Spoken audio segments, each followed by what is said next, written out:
Hello കൂട്ടുകാരി, നമുക്ക് നല്ല സോഫ്റ്റ് ദോശ ചുട്ടെടുത്താലോ? ഇതാണ് നമ്മുടെ മാവ്. നന്നായിട്ട് പുളിച്ച് പൊങ്ങി കിട്ടിയിട്ടുണ്ട്. ഇത് സാധാരണ ചെയ്യുന്നത് പോലെ തന്നെ അരി രാവിലെ കുതിർത്തെടുത്തു.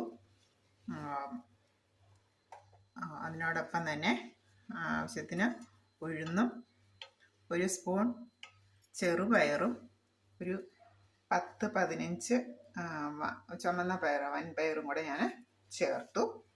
കുതിരാനായിട്ട് വെള്ളത്തിലിട്ടായിരുന്നു, ഉഴുന്നിൻ്റെ ഒപ്പം തന്നെ.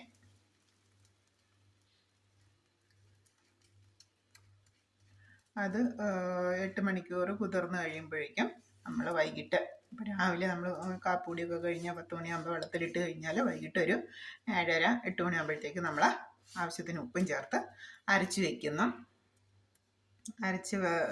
അരയ്ക്കുന്നതോടൊപ്പം തന്നെ ചെറിയൊരു തവി അല്ലെങ്കിൽ ഒരു സ്പൂൺ ചോറും കൂടെ ഞാൻ ചേർത്തിരുന്നു.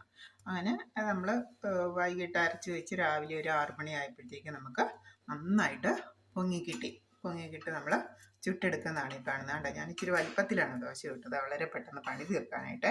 അപ്പം നന്നായിട്ട് മൊരിഞ്ഞ് വരുന്നുണ്ട്. നമ്മൾ മാവ് ഒഴിക്കുമ്പോൾ തന്നെ കണ്ടോ എയർ പോകുന്നത്, നന്നായിട്ട് പൊങ്ങിയതിൻ്റെ ലക്ഷണമാണ് ഈ എയർ ഇങ്ങനെ പോകുന്നത്.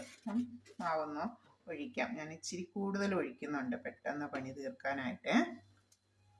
2 തവി ഒഴിക്കുന്നുണ്ട്.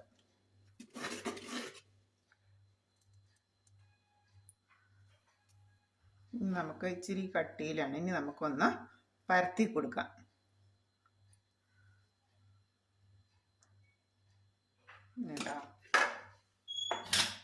അപ്പോഴേക്കും കണ്ടോ എയർ പോകുന്നതായിട്ട്, കുമിളകളായിട്ട് വന്ന് എയർ പോകുന്നതായിട്ട് നമുക്ക് കാണാം.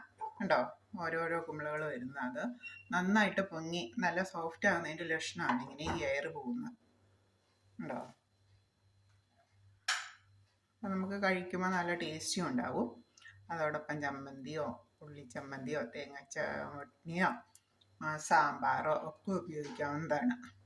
അപ്പം നമ്മുടെ ഇന്നത്തെ ബ്രേക്ക്ഫാസ്റ്റ് എന്ന് പറയുന്നത് ദോശയും തേങ്ങാ ചമ്മന്തിയാണ്. ചമ്മന്തി നേരത്തെ ഞാൻ തയ്യാറാക്കി വെച്ചിട്ടുണ്ട്. അപ്പോൾ നമുക്ക് ഇന്ന് സോഫ്റ്റ് ദോശ കഴിച്ചാലോ? Okay, bye bye. അടുത്തൊരു വീഡിയോ ആയിട്ട് അടുത്ത ദിവസം.